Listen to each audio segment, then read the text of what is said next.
Ladies and gentlemen, welcome back. This is CJP UFC Bets. Make sure to smash that subscribe button, smash that like button, share us, and tell everyone you know about CJP UFC Bets, here to break down UFC 285 Jones versus Gane. And here joining me tonight is a very, very special guest. It's Running Mouth MMA. How you doing tonight, bro? Wonderful, wonderful. Can't wait. I'm so excited for this card, man, after the terrible crap we've had to go through the last couple of weeks. And, my favorite fighter's back. And from what I understand, he's your favorite too. So I'm just excited. Yes, I'm very, very excited. The GOAT is back, John Jones. I can't wait to break that fight down with you. And if you want to, man, go ahead and plug your show. Oh, I appreciate that. I didn't know we were getting to do that. Running Mouth MMA show. Check us out. Please subscribe if you enjoy my takes on this show. You might not. I tend to, ruffle the feathers a little bit. If not, you can also follow us on Instagram and TikTok. Everything is Running Mouth MMA. Appreciate that. Absolutely. Go follow my friend Running Mouth MMA show. He knows his stuff and he's funny as hell. Trust me, guys. Not a We problem, try. man. So let's recap real quick what happened last night for UFC Vegas 70, Krylov versus Span. That fight got canceled at the last freaking minute. I feel like that's been going on a lot lately, man.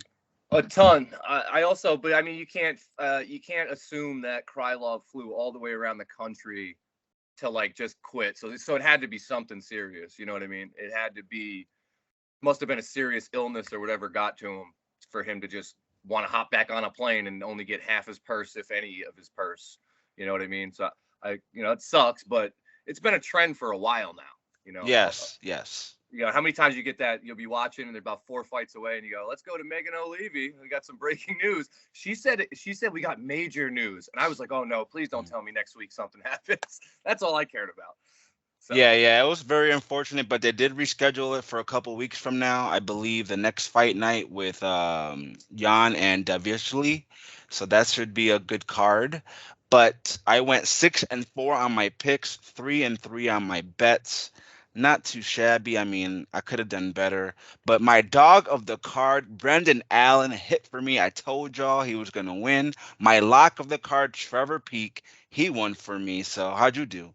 that was I went 7-3, and Trevor Peak was also my big play of the week. And I gave him out by knockout. That's how confident I was, because if you're gonna bet a guy like Trevor Peak, you want to take him by knockout. You don't want to, because that's what he's going to do. He's going to throw caution to the wind, and he went out there. Guys doing stand-up hammer fists. It was I know, amazing. I saw that. And I it was was like, a what are you it was a doing? buzzer beater. It was a buzzer beater. I mean, I thought the ref was going to let it go one more second. He came right in right there before the end, and he just went out there and he cut a cool. I mean, not a cool promo, but he had the Jesus thing going. But he was so happy and appreciative to be there that like I really felt that, and I thought that was a really nice moment. And he's somebody to look out for. I'll be watching him every time just because of how fun he's going to be. I mean, his striking is kind of sloppy, so that kind of Oh, worries me. 100%. But it's fun. I like the fun, man. The craziness is something that's entertainment. That's what I want to tune in for sometimes. For sure, his fights are going to be bangers all the time. Yep. Absolutely, I agree. But let's get right into it, man. The big pay-per-view, UFC 285, Jones versus Gane. We also have another title fight on the card, Shevchenko versus Grasso. That should be another interesting fight. All right, let's get right into it, folks. I don't know about interesting. I see a domination, but we'll get there. UFC 285 this Saturday coming up. Saturday, March 4th, 6 p.m. Eastern Time for the prelims, 10 p.m. Eastern Time for the pay per view. 13 fights on the card. A lot of great fights on this card, bro. And let's start off with the first fight of the night. Featured in the men's bantamweight division, we have Farid Basharat versus Damon Blackshear. Farid Basharat, he's undefeated at 9-0, 25 years old, 5'8" with a 71-inch reach. Then we have Damon Blackshear, he's 12-4-1, 28 years old, 5'10" with a 72-inch reach. For Farid Basharat, he's got pretty good striking, really nice jabs. He throws good ones and twos, and he's fast on the feet. He has very strong leg kicks and likes to change levels often, throwing good punches to the head and to the body.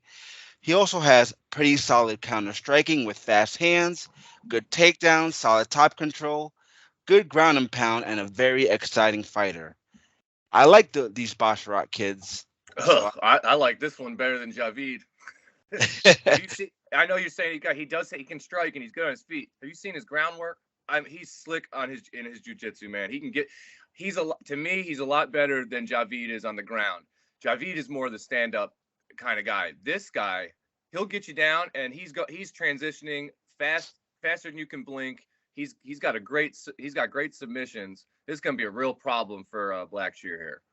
absolutely. For Blackshear, he's got solid striking, solid KO power. He's pretty fast on the feet, decent grappling with decent submissions. He can push the pace and likes to come forward with pressure. He has pretty decent volume, and he's pretty good off his back as well with good scrambles, decent wrestling, and he has a decent get up game and never gives up in his fight.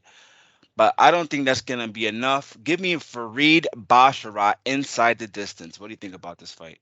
I agree with you on the pick, and the real reason is in recent history for Blackshear, the only guy he's fought that I would compare to Basharat, he fought Danny Sabatello in Titan FC right before they both went on to either Bellator and here.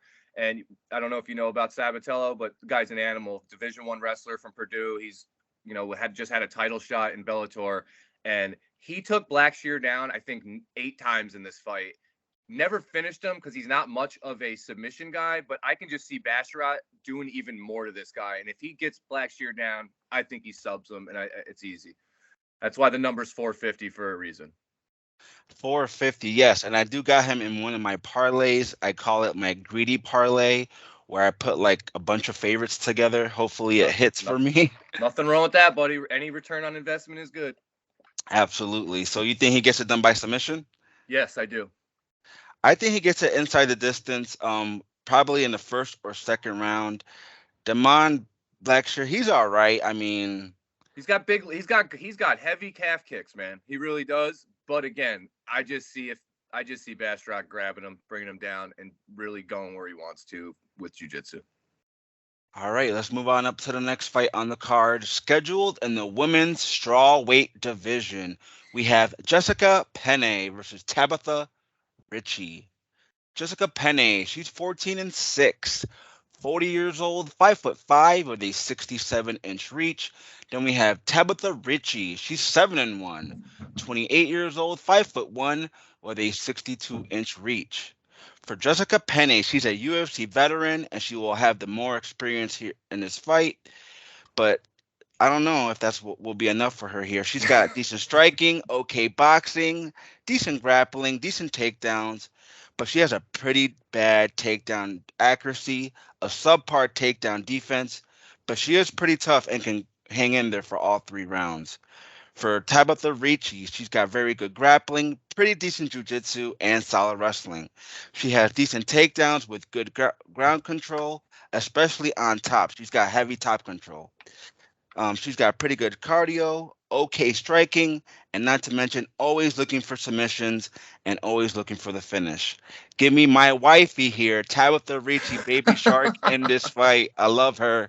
So I gotta go. She's got good bottom control, if you know what I mean, too, man. Penny's just 140 years old here. That's gonna be a problem. The thing here is Ricci's was when she made her debut, she fought at flyweight, and it was obviously a little bit of a problem for her. She went right back down to strawweight, and she's won her last 2. That's where she belongs. I think it should be easy. I'm right here with you. Give me Ricci, the shark. Yes. Give us the Baby Shark. I also got her in that greedy parlay that I was talking about. The only time I want Penny is if it's pasta, buddy. Okay. Yeah, man. I think this will be her last fight. Unfortunately, she might get cut after this loss. I agree. Well, she should. She's 100 years old. It's time to go. All right, let's move on up to the next fight on the card. Still on the prelims, scheduled in the men's bantamweight division, we have Mana Martinez versus Cameron Simon. Mana Martinez, he's 10-3, 26 years old, 5'10", with a 70-inch reach. Then we have Cameron Simon. He's undefeated at 7-0. 22 years old, 5'8", with a 67-inch reach. For Mana Martinez, he's got good striking with decent KO power. He's got decent get up game with okay takedown defense. He's got good kicks up the middle, and throws nice combinations. He switches his stances up pretty often and pretty well with a lot of movement and solid cardio. For Cameron Simon, he's got pretty solid technical striking, okay grappling, okay takedowns, but he's got nothing special on the ground. He throws very good combinations with very nice leg kicks. He also is pretty fast on the feet, always moving with pressure and good cardio. This should be a close fight than the number says, in my opinion. But I'll have to go with Cameron Simon by decision. Who are you going for, Yeah, Michael? no, I think you said it right with the think it's going to be closer. On my show, I think I said something similar where I think the number is a little bit too large because I think Mana is a real tough son of a gun. Like he's just a tough guy.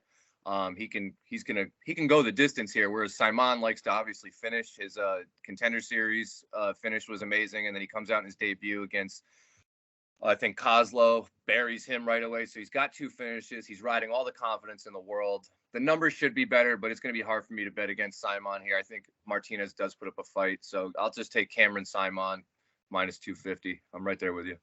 Hammer him. That's right. Hey, I got the soundboard. I should pull it out. If you want to, man, go for it. No, I don't know. I don't know if it'll work if I set it up through here. Oh man. I should just wore my t-shirt. I didn't want to do extra promo on your channel. I don't want to do Nah, that. that's cool, bro. That's what we're all about here. We're all about sharing and caring. And speaking about that, make sure to subscribe to my dude's channel, Running Mouth MMA. Subscribe to our channel, CJP. Yeah, subscribe to this channel. Pound the like button. Help get the algorithm going, man. Put this out to more people. Next fight is scheduled in the men's welterweight division. We have Ian Machado Gary versus Keenan Song. Ian Machado Gary, he's undefeated at 10-0. There's no age for him here? Who? I don't see no Gary? age. Yeah. He's. I think he's like 25. Honestly. 25 years old, 6'3", 26. with a 74-inch reach. Then we have Keenan Song, 19-6, 32 years old, 6'0", with a 71.5-inch reach. And you're right, he is 25 years old. There it is, right there. I just took a guess. I thought he was around that age. For Ian Gary, he's got pretty solid technical striking with good straight punches and throws nice leg kicks. He has pretty nice clinch and throws solid knees from the clinch if he gets you there. He uses his range pretty well with pretty good counter striking. Not to mention he's got a decent amount of KO power, solid amount of speed on the feet, and he can push the pace to finish the fight. For Keenan Song, he's been out for a little while. I think he hasn't fought in like a year or two. He's got decent striking with sneaky KO power, decent jabs. He's got a nice clinch himself and uses shoulder strikes from the clinch against the cage to hurt his opponents. He likes to create ugly firefights and throw heavy bombs with decent overhands trying to knock you out. But he is chinny, and like I said, he's been out for a little while, so we don't know how his cardio is here. Give me Ian Machado Gary inside the distance. He's also in my greedy parlay. Who are you going for, bro? He should be. And the number is absolutely justified here. UFC knows what they're doing. So you got Gary came in and he had his debut, gets the knockout finish. It was beautiful. The step back. Then he comes out with 2 boring, lackluster decision wins where I thought he should have got Gabe Green out of there. Song is very, very chinny. Okay, who was it? Griffin knocked him out last time out. Brad Riddell has knocked him out. And if you go back far enough, I don't know if you know about this, but he fought Izzy. And Izzy they fought in some really weird, I think, Japanese or Chinese promotion. Izzy knocked him out of the ring because it wasn't a cage. Izzy knocked him out of the ring. The fight continues, and Izzy just finished him with a 1-2, and he was out. So this guy he gets knocked out, especially by guys with power. I think Gary buries him here. I think he gets himself back on that plateau of being a big finisher, gets more eyeballs on him. I don't like the taking your wife's last name and making it yours, but give me Ian Gary minus 560. But I also really like him by knockout here. First round for me, I think. Yeah, no, that's what we said too. I think. Yeah, well, I'm right there with you. I might That's even bet that he prop. needs it. Hopefully, it's plus money. He needs it. He absolutely needs it for his stock to go back up. I hope so, bro, because he's reminds me of a young Conor McGregor. Mm-hmm. No, they try to give me on that. I don't agree with that. There's some other guys I would prefer over him. Just Let's because he's move on. from Ireland, nah. Let's move on up to the next fight on the card. Ooh, the Cuban Missile Crisis. Scheduled in the men's middleweight division, we have Julian Marquez versus Mark Andre Barriault. Julian Marquez, he's 9-3, 32 years old, 6'2", with a 72-inch reach. Then we have Mark Andre Barriault, 14-6, 33 years old, 6'1", with a 74-inch reach. For Julian Marquez, he's a pretty well-rounded fighter who has solid boxing and decent striking. He's got good submissions with a good chin on him. He's got okay cardio with a decent output on the feet, and he's got a killer instinct to finish fights, tough as they come and hard to put out. For Mark Andre Barriault, he's got very solid kickboxing with decent takedowns and good jiu-jitsu. He's got decent pressure on the feet and likes to come forward with decent combos.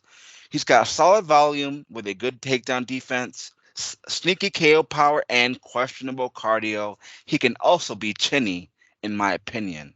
So give me Julian Marquez inside the distance. Who are you going for, bro?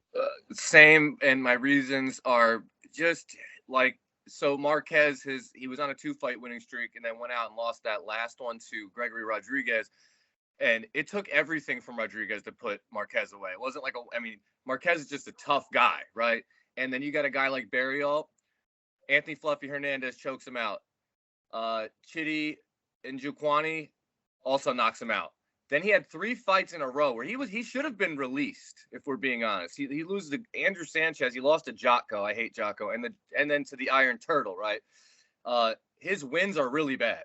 Jordan, Beverly Hills Ninja Wright, Dalcha Lunjumbula, and Abu Azatar. So he has nothing on there that leads me to believe he can take on Marquez here. And the number's fabulous. Plus 105. I'll take Julian Marquez, boys. I bet that line as soon as I saw it, bro. I know. I saw it. Plus that was like the $105? Jordan Levitt line last night. I loved him, man. I couldn't believe it was minus 115. And then you could get him by knockout at like plus 700. It's very similar here how I feel about this fight. I think Marquez gets it done early. I'm not gonna lie, I did fade Jordan Levitt last week. I don't blame you. Nobody wants to see that guy twerk. Let's move on up to the next fight on the card. Scheduled in the women's flyweight division. This should be an interesting fight. We have Vivian Araujo versus Amanda Ribas. Vivian Araujo, she's 11-4, 36 years old, 5'4", with a 68-inch reach. Then we have Amanda Ribas. She's 10-3, 29 years old, 5'3", with a 66-inch reach. For Vivian Araujo, she's got good grappling with decent boxing and sneaky KO power. She has solid submissions, okay ground game, but nothing special there. She has decent takedowns with pretty fast hands on the feet. And she does have cardio issues, however. She can slow down throughout the fight, and her durability is questionable to me. For Amanda Ribas, she's got pretty decent striking, solid grappling, and decent wrestling. She has very good takedown defense with okay takedowns, as her takedown accuracy is subpar. She has solid volume on the feet, a good chin, good cardio, and not to mention good judo and good jiu-jitsu skills. Give me Amanda Ribas by submission or submission. Ooh. You going for it, Wow. No, I again, you'll see on my show how I pick her. They actually changed the picture here on Tapology in the course of a day, because every time you see this picture, it's the one where her nipples are showing. They literally just changed this picture because this picture's always been the same. And so I just like Ribas. There's really no rhyme or reason. This is I know you picked her by sub, and I hope you get that play, but we know how this goes. About 85% of these women's fights go to decision. So I'm going to take Amanda Ribas by decision, and I'm also doing it just because she always got hard nipples out. And I think she's adorable. But again, this fight could go either way. That's why the line is this way. But if you're gonna do it for me, this is the type of fight goes to decision. Yes, for sure. I like that. I like that play. All right, let's move on up to the next fight on the Oh, we're card. getting into the juice now, buddy. Here we Uh, go. Here we go. Here we go. This should be a banger fight, ladies and gentlemen, scheduled in the men's middleweight division. We have Derek Brunson versus Dricus Du Plessis. Derek Brunson, he's 23 and 8, 39 years old, 6'1", with a 77-inch reach. Then we have Dricus Du Plessis, 18 and 2, 29 years old, 6'1", with a 76-inch reach. I do not expect this fight to go the distance. For Derek Brunson, he's a UFC veteran. He's gonna definitely have the more experience here, and he's fought the tougher competition. He's got decent striking with pretty solid wrestling and pretty good takedown. He has sneaky KO power with good takedown defense. He throws decent volume at times, but he can slow down throughout the fight, and he can be chinny as well. So that does worry me here. For Dricus Du Plessis, he's got decent striking with a high amount of volume on the feet and throws decent ones and twos with good combinations. He's always pressuring forward with decent takedowns, but he has a terrible takedown accuracy, probably one of the worst in the UFC. He also does have KO power with a decent chin. He can also slow down at times, but he never quits and always looking for the finish. So give me Dricus Du Plessis inside the distance. Let's go. Who are you going for, man? That's a good play in the distance. I'm probably going to end up going with a knockout here for Dricus. I think Father Time finally catches up to Derek. For a period of time there, he was the gatekeeper, and a couple of these guys like an Edmund Shabazian, they couldn't get past him. And then Brunson goes on a little run, gets close again to another chance at the title, stops short again because Cannonier just knocks him out last time out. And now Dricus gassed against Till last time, but that was only because Dricus hit him, I think, 26 times in a row, and the ref wouldn't stop the fight. So it ends up getting to the third to where Dricus looked like he was gassed out. I don't see that happening here. I see Derek having trouble taking and keeping him down. I think Dricus gets him out of there somewhere, maybe in the second round.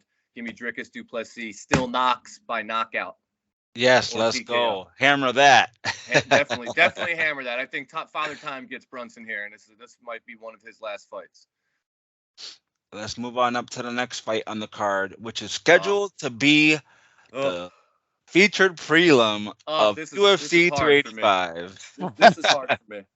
Before we do the breakdown, folks, make sure to smash that like button. Subscribe to my dude, Running Mouth MMA show. He knows what he's doing over there. He's going to blow up pretty soon, so make sure to sub. Hope so. This next fight is scheduled in the men's bantamweight division. We have Cody Garbrandt versus Trevin Jones.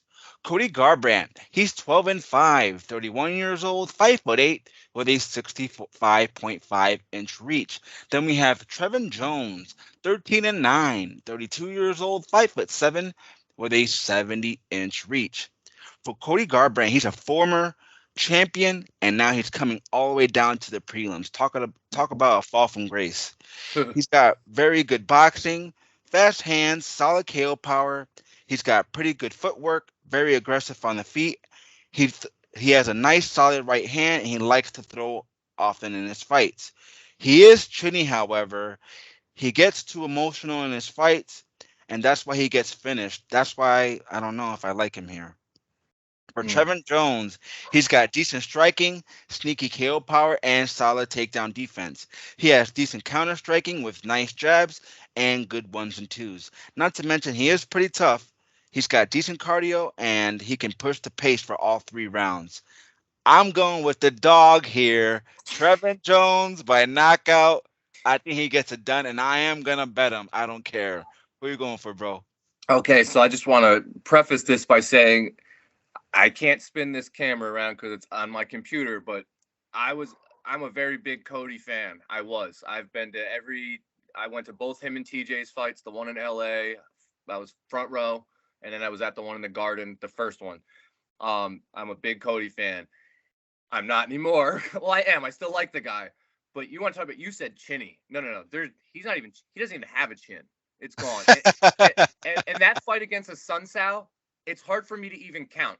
I would say his last legit win is against Dominic Cruz, right?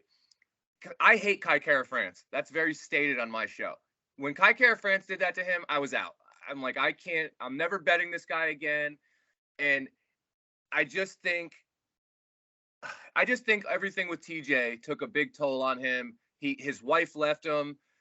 A lot of shit going on in his life. I don't know if he needs to be fighting anymore. I think he needs to save his brain. And Trevin Jones, as bad as his record is, his last 3 fights are Barcelos, Javid Basharat, and Said Kubkak Ramanov, right? Pretty tough guys. And he went the distance in 2 of those. And against Said Kub, he was 21 seconds away from getting it to the distance. So to me, I know Trevin can last. I don't think Cody can knock him out. So it pains me to say that with all these posters I have with Cody on them in here, and I got a No Love t-shirt, I think Trevin knocks him out, and he probably does it early. Give me Trevin Jones, the dog. I'm right there with you by finish. Let's go. We're both on the same page with this fight. I love it. I even said it on my show. It's hard for me to do it, but it is what it is. He's not trustworthy anymore, man. He gets too emotional. He gets way too emotional in the fights, and when he gets too emotional, I notice like he rushes to get the finish, and that's when he gets caught. He stands in the pocket for no reason, and he doesn't even try to, like, when he fought Dominic Cruz and the way he evaded him with those amazing, like, ducking under and doing the little dance. That's the Cody you're looking for. He as soon as he started fighting TJ, he lets his emotion take over instead of being more calculated. He was a Division I wrestler, and he never uses it. Never. And he should, because I think he'll be better. I don't understand what you're doing. I don't know, man. I don't know. I like winning, right? I like winning. I don't know, like, I like excitement too, but if you're the champ, you got to protect that belt, and you don't need to be going into a firefight every time. I agree. All right, ladies and gentlemen, we have made it to the main card for UFC 285, Jones versus Gane. This fight is scheduled in the men's middleweight division. I got something for this bastard. I got something. We have Jamie Pickett versus Bo Nickal. Jamie Pickett, he's 13-8, 34 years old, 6'2", with a 80-inch reach. Then we have Bo Nickal, undefeated at 3-0, 27 years old, 6'1", with a 76-inch reach. For Jamie Pickett, he's got okay striking and uses his length to manage the range to keep his opponents at bay. He has a nice long jab to set up his takedowns, which are decent. He has okay wrestling with a decent takedown defense and subpar takedown accuracy. His cardio is mediocre with a so-so chin, but he can go all 3 rounds if need be. He also is gun shy and doesn't pull the trigger when he needs to. Just doesn't have that killer instinct that I like in fighters. For Bo Nickal, he's got very good, strong wrestling, amazing takedowns, and very good submissions. He's fast, strong, very athletic, and he has sneaky KO power in his hands with great scrambles, solid top control, good ground game, and he is a finisher. He can get it done by knockout or submission. I don't see this fight going past the first round. Give me Bo Nickal inside the distance. I know who your pick is, bro, so go for it. Well, no, I'm with you. I don't forget seeing it getting out of the first round. I don't see it getting out of the first 30 seconds. That's not my point. That's not my point. My point is him never having fought anything but a Contender Series fight and bringing up these names: Izzy, Pereira, Hamzat. Now, I've had this argument on my show. Like, you can tell me this guy's really great, really great. He needs to pump his brakes. Like, Jamie Pickett still ain't going to change my mind here. Like, this doesn't matter. If I put a gun to your head and I said, you're going to die if you don't get this right. If I say Bo Nickal, Hamzat, Chimaev, and they fight tomorrow, who you betting? Chimaev. Of course you are. And I say that to everybody. I go, no shit. So the fact that this guy can just keep running his mouth and some people are on his train that he could be a champion. He probably can, but not this year. Maybe late next year at the most. I just think we need to pump the brakes on this guy. Like, how do you feel as a fighter of, let's say, Cody Garbrandt nature, right? You've been around, you were a champion. You're not even on the main card. This guy is making his debut on the pay-per-view as a minus 1,400 favorite. I've been watching this sport a long time. I can't remember a guy making his debut being minus 1,400 on a main card for a pay-per-view. Never seen anything like it. I hope Pickett starches him, but I'm not stupid enough to not bet Bo Nickel round 1. I'll actually go with submission. And I was thinking, or reading, I should say, that Bo Nickel was complaining that he was on the prelims or something like that. Yeah, and that's why it got moved. So that's why they put him on the main followers card. matter apparently these days, and not who you are or how you fight. So. I mean, if he pulls ratings, bro, I don't blame UFC putting him on the main card. No. From a business decision, I'm always there. But sometimes there's a part of me that's like a purist, right? It's equivalent to, like, I'm sure you've seen some of these guys. You see guys that have like 20,000 subscribers, and then you go to see their videos, and they only have 100 views. Yeah. Me and you, like, you have, let's say, whatever, 300, 400 subscribers, but you get more views than subscribers. I have 700 subscribers, but I always get more views than that. That means people actually give a shit. Like, we actually have people watch our stuff for the amount of people we have. I'm not over here going, I'm the greatest, I should have 1 million followers. No, I'm slow building. This guy, I feel like he has this thing in him, like, where he thinks he should be in a title fight next week. And you don't deserve it. Come on now. You know what I mean? I agree with you. 15. I agree with you. He needs to build himself up. I agree. Jamie Pickett isn't even in the top fucking 30. I can go find 3 Bellator fighters right now that are better than Jamie Pickett. I mean, come on. So this will not change my mind either way. Until he does something against a top 15, top 10 fighter, I'm not changing my opinion. But he's going to get this guy out of here real fast. I agree. This is a total layup for Bo Nickel. Oh, layup. It's layup lines. Nobody's playing D. No defense. Let's move on up to the next fight on the card. And this fight should be a total banger. Love this fight. This fight is scheduled in the men's lightweight division. We have Mateusz Gamrot versus Jalen Turner. Mateusz Gamrot, he's 21-2, 32 years old, 5'10", with a 70.5-inch reach. Then we have Jalen Turner. He's 13-5, 27 years old, 6'3", with a 75.5-inch reach.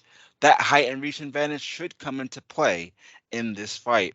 For Gamrot, he's got very good wrestling with solid grappling and pretty good takedowns. He's got a nice variety of attacks with decent striking and always busy, always moving. He's got good takedown defense, but a subpar takedown accuracy, considering he's a top-notch wrestler. Not to mention he's got sneaky KO power and decent volume on the feet. For Jalen Turner, he's a very rangy guy who's got good boxing, solid striking, and a good amount of KO power. He likes to come forward at his opponents with good pressure on the feet while keeping the fight at range at the same time, which is pretty damn impressive to say the least. He also has pretty decent submissions with good takedown defense and just good, well-rounded fighter. I'm going with Jalen Turner. I have to go with Jalen Turner in this fight, bro. He's very impressive, and I think he's going to do it inside the distance. Who are you going for, bro? This is scary, Carlos. I'm telling you, we're on the same page on almost everything, and like everything you're saying is right. Now I'll just say why I'm doing it, right? So Turner riding the 5-fight winning streak. His only 2 losses are to 2 killers, in my opinion. Frevola, he went the distance, and we know Frevola, steamroller, right? Guy gets people out of there. Couldn't get Turner out of there, won a decision, and then Luque got him early in his career in the UFC. That's a good loss, in my opinion. But since then, he's done nothing but finish. What do you do? I'll just rip him off. Guillotine on Brad Riddell. Malarkey knocks him out. Medic, however you guys want to pronounce it. Rear naked chokes him. I'm not going to mention Brock Weaver because he's nothing special. But I think the tarantula is going to be way too long for Gamrot here. Gamrot likes to wrestle, but I don't know about you, but I've never seen anything special out of Gamrot, right? Back in the summer when he took on Sarukian, Gamrot was a 2-1 dog. On my show, I took him. I liked him in that particular fight. 2 wrestlers, right? Jalen Turner, like you took him in the distance. Turner can knock you out and he can sub you. And if Gamrot wants to play the game where he takes him down, what's going to happen? Turner's too long. I just think he's too long. And if he wants to stay on the feet, Turner's got a crazy reach advantage that he can use. I see him also doing what you just said. Jalen Turner in the distance. I would go double chance play, which is sub or by knockout. So give me Jalen Turner. Absolutely. I'm going to definitely put him in one of my slips, straight up money line bet. I'm putting him in all mine. All right, ladies and gentlemen, let's move on up to the next fight on the card, scheduled in the men's welterweight This is where I'm division. gonna piss some people off. We got Jeff Neal versus Shavkat Rakhmonov. Jeff Neal, he is 15-4, 32 years old, 5'11", with a 75-inch reach. Then we have Shavkat Rakhmonov, undefeated at 16-0, 28 years old, 6'1", with a 77-inch reach. And ladies and gentlemen, I'm telling you right now, this fight is not going the distance. For Jeff Neal, he's got very solid kickboxing and decent technical striking with good ones and twos and solid KO power in his hands. He's got pretty good volume on the feet with a very solid takedown defense. He is pretty explosive, pretty aggressive, and he sets a good pace in his fights. Not to mention, he's got strong leg kicks, but he can slow down throughout the fight with mediocre cardio. For Rakhmonov, this guy literally has it all and does it all extremely well. He's got very good striking, great submissions, solid wrestling, and good takedowns. He's got very good grappling, a solid ground game. He's very relentless and always looking for the finish with solid KO power and good cardio to go with it.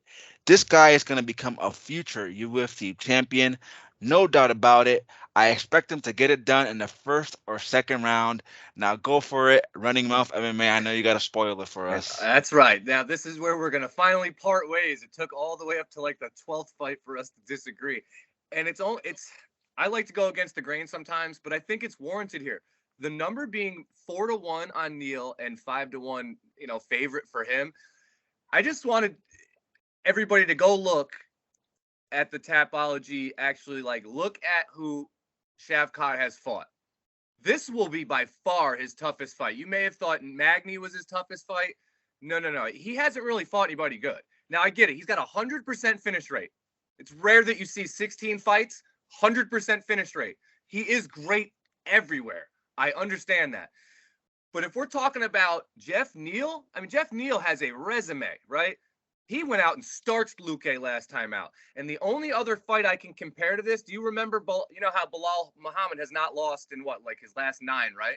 Right. His last loss, Jeff Neal. And in that fight, so if Shavkat wants to wrestle, good luck with Jeff Neal, because Jeff Neal stopped, I think, 10 takedowns from Bilal and pieced him up. It went to a decision, but Bilal was bloodied by the end of the fight.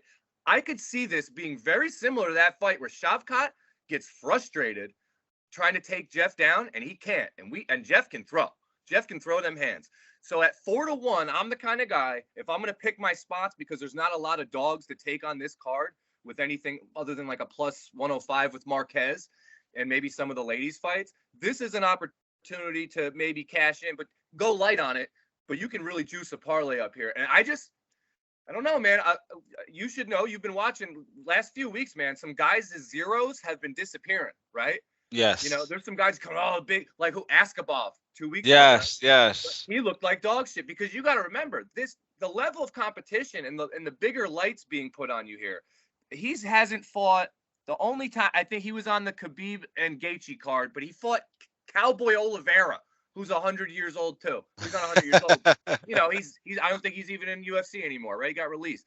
Shavkat's competition has not been good. This will be his toughest test. If he gets past this, he'll warrant a minus 500 next time out. I just don't think it's warranted here. So I'm going to piss some people off, maybe. Don't care.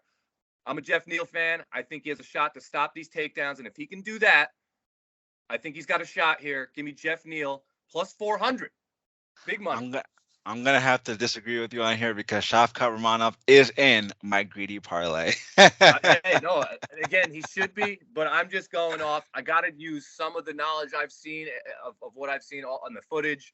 Like I said, I can see this being similar to a Bilal fight. I'm not saying Bilal can strike anywhere near Shavkat can, but I think Jeff can also strike well too. So if he can stop the takedowns from Rakhmonov and frustrate him, it could present a big problem. That's all. I do agree with you, though. On one point, Jeff Neal has fought the tougher competition, and he's been in the UFC.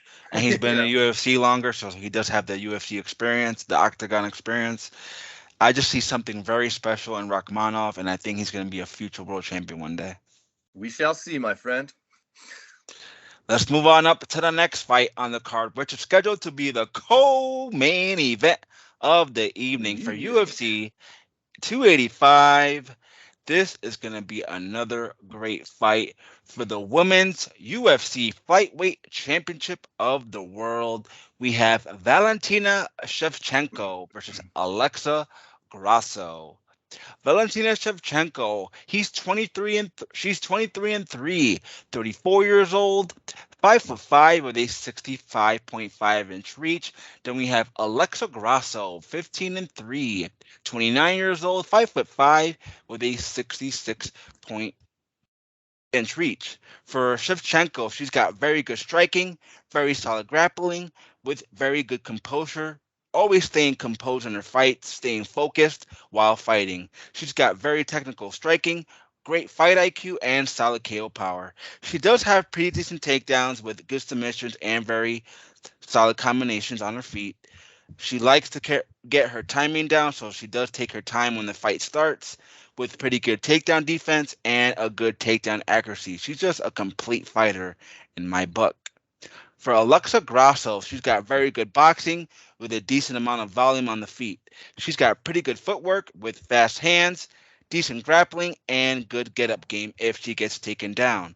She is also very tough and durable with solid cardio and a good chin. Not to mention, she does have pretty decent takedown defense and likes to create a slugfest inside the pocket with sneaky KO power.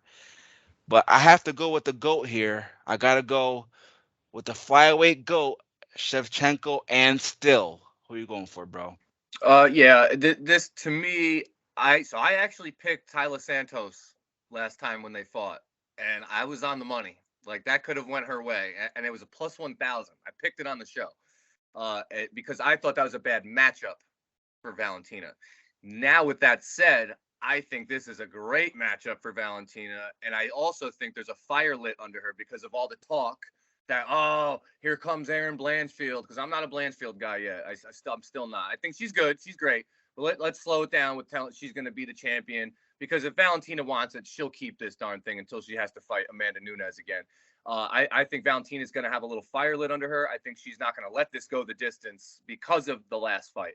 I think she comes in here and just steamrolls Grasso. And I like Alexa Grasso, too. She's awesome. But as you probably know, man, there's just a gap in the women's divisions between, let's say, Valentina, everybody else, and Amanda Nunes and everybody else. That's why them two just need to come at it for a third time, because this is going to be easy. They threw this in here just to give you another title fight before the big dog fight, right? So they can put two on one card. That's what the UFC likes to do. But this should be easy pickings for her. I think Valentina gets her out of there, probably puts her in a crucifix, maybe does what she did to Andrade, second round, third round, and gets her out of there. I like that play. I like that play because I bet the under 4.5 at plus 115. Let's go. That's a good play. That's a hell of a number right there, buddy. I do. I think she can get her out of there if she wants to. Again, I don't know. Hopefully a fire lit under her from that last close decision and people talking shit, saying, "Oh, wow, she might be losing it." No, I just don't think she took the Tyler fight serious. Yeah, I like Shevchenko. She's a fucking awesome fighter, man. She's, like I said, she's a complete fighter, and she's got all the tools in the book. Grasso is good, but not. There's levels to this, man. Like you said, there's levels to this. Shevchenko's mother is the president of the Muay Thai board in the country they're from since they were kids. I mean, her sister's not that great, but Valentina got all the luck there and all the genes, and she's just the best. Like you said, she's well-rounded. She might be one of the best martial artists ever, male or female, pound for pound. You know what I mean? So it's going to be, I think it's easy work for her, and then somehow she either gets a Blanchfield fight or maybe they make the super fight against Amanda, which is what I'm looking forward to. And she's my final leg in that greedy parlay that I've been talking about all night. And from what it sounds like, you'll hit that one. I hope so, bro. I hope so.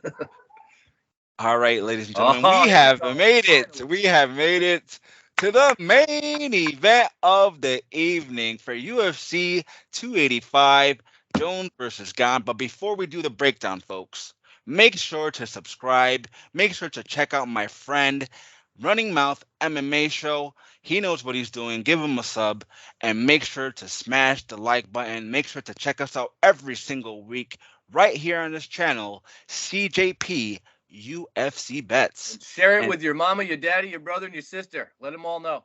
yes, let everyone know. And I believe Everybody. you got merchandise, right? I do. You can check the merch store out. I should have wore one of my T-shirts, but it's dirty.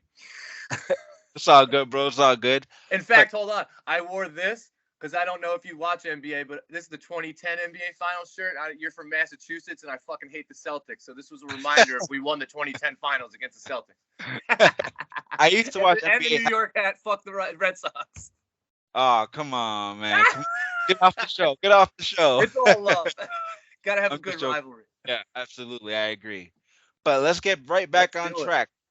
The main event is scheduled in the men's heavyweight division. We have the GOAT, John Bones Jones versus Cyril Gane. John Jones, he's 26-1, should be 27-0. 35 years old, 6'4", with a 84.5-inch reach. Then we have Cyril Gane, 11-1, 32 years old, 6'4", with a 81-inch reach. This should be a banger fight. For John Jones, like I said, the GOAT is back. The former UFC light heavyweight champion of the world. He's definitely fought the better competition in the UFC, and he has a great fighting advantage experience here. So I love that here. He is coming off a 3-year layoff, however, so that does worry me just a tiny bit. But this guy, he's got very good striking, very good grappling, and solid wrestling.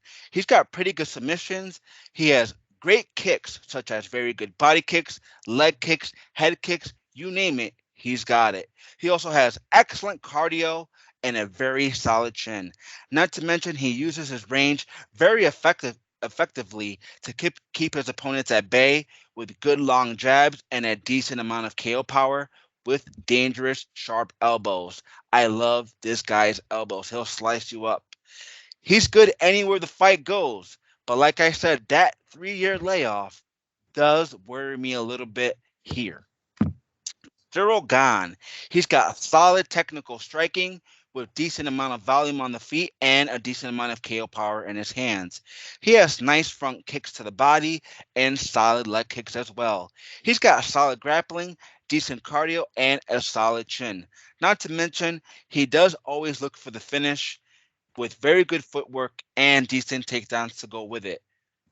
I don't think that's going to be enough here. I do like Cyril Gane, but I am a little biased with this pick, ladies and gentlemen. I did put 3 money line bets here for this fight. I'm going with John Jones, either by submission or decision, because Cyril Gane is tough. I've never seen him get him knocked out. He almost got knocked out by Tai Tuivasa, but he did survive there. I still got to go with John Jones by submission or decision. What are you going for, bro? All right. Well, like I said at the top, this is my GOAT. This is my favorite fighter of all time. There's no debate. You can keep your Dagestani fighters who gave up and quit and wanted to just give their belts up because mommy told them to stop fighting. Because John Jones has had 2 Hall of Fame careers, in my opinion, right? He started in 2008, dominated a light heavyweight division at the time where you had guys on super steroids like Vitor Belfort. We're talking the Lyoto Mashidas of the world, the Dragon, when he was on his ascension. He put Rampage Jackson in their prime. He put all these guys away. He had that big fight with Gustafsson where people said, oh, he might have lost. No, he didn't lose that fight. It was just a matter of you never saw him get tested. And then he goes back, fights him again, avenges that, and makes it look easy. Cormier, first fight. He was minus 170. So I want to make that a point here, guys. John Jones is minus 155. This is the first time he's been less than minus 300 in over 7 years. Go to the bank. Take out a loan, mortgage. Put everything on this guy. This man can do, not only can he do everything, he can do everything great. Sometimes we say a guy's well-rounded. No, this guy's well-rounded to the point where he is great in every single area. And to your point of keeping the range, keeping distance, nobody does it better. puts his fingers out. He'll get told to put your fingers away, John, but he uses it to his advantage. Those oblique kicks to the knees to keep you away. I get it. In this division, one punch is all it takes. We all know that. These heavyweights, it takes one lousy punch and you're done. Do I think Jones is going to even put himself in that kind of danger? No. This has potential to be a boring dance around fight. But if Jones does what I think he can and should do, if Francis Ngannou took you down with ease for 3 straight rounds, what do I think Jon Jones is going to do to you? I think Jon should march across the octagon within 10 seconds, take him down, make it a point, and just keep him there for the next 5 rounds. And just to go, yeah, this is still the same old me. Okay? Gon has 12 fights, man. Jon has like 12 title defenses, and he's going to step into another realm, probably get another belt, and not 27-0. He should be 28-0 because the Cormier fight was a no contest because of right. Right. So 28-0 is what this guy should be. He's done it at a level that no one's ever done it at, and for him to go up to heavyweight, this will really cement him as the baddest man on the planet. I'm not going to take you by decision or by knockout or anything because, again, this could be a boring decision win, but he could do it 5 rounds to none. I could just see it happening. I do not see a route for Ciryl winning this fight. I love Jon Bones Jones, my GOAT, at minus 160 or minus 155. I see 160 on the screen. Same thing. Crush that bet, guys. That's the one. I've never been more confident in a main event pick in my life. So you're going to love this line that I got him at, bro. I got him at plus 160, plus 145, and minus 125. Well, when it first came out and started going down? When it first came out, yep. I was like, hell yeah, I got to bet. You'll never see that line again on him. You'll never see it. I had to. I put $20 on each bet, and I feel very, very confident that this dude is going to win and walk out as the new UFC heavyweight champion. I mean, I'm not going to discredit Ciryl Gane by any means because, like I said, he's a pretty tough guy. It's just that experience factor, that championship experience, and he's been all 5 rounds multiple times. He's fought the best in the light heavyweight division. So I got to go with my dude, my favorite, the GOAT, Jon Jones, to win. Yep. Absolutely.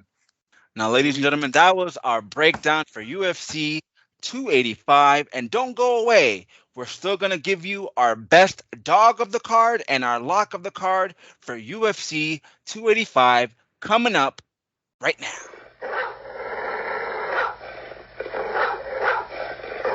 Ladies and gentlemen, welcome back. This is CJP UFC Bets. Make sure to smash the subscribe button, smash that like button, share this video. Make sure to check out my dude, Running Mouth MMA Show. He knows what he's doing. Give him a sub.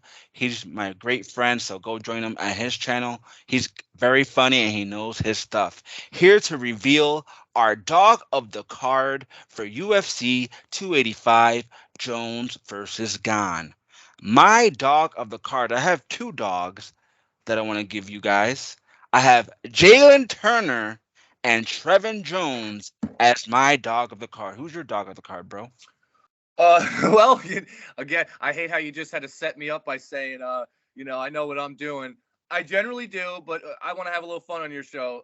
I like Trevin Jones too. So if we're going to go for a real dog, that plus 145, cool. But my real big dog of the night, I told you, I'm going to take a chance. I'm going to take a chance on Jeff Neal against Shavkat. And if you watch the whole episode, you can go back and see why I did that.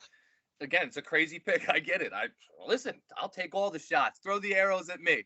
But I just want to see Shavkat really tested by somebody of Jeff Neal's stature and not the rest of those guys he's fought on his resume. Because it ain't like Jeff Neal's. And Jeff Neal's going to be able to stop that takedown all night long, I think, and then it's going to become a stand-up fight. And I like Jeff Neal's chances of scrapping with anybody. So at plus 400, that's why. But in reality, I'm with you on Trevin Jones as being like a more legit dog, but I'm taking a chance with Jeff Neal. Ladies and gentlemen, do not follow that pick. Yeah, all right. I agree. But I will put like $20 on it to win 80, just for fun.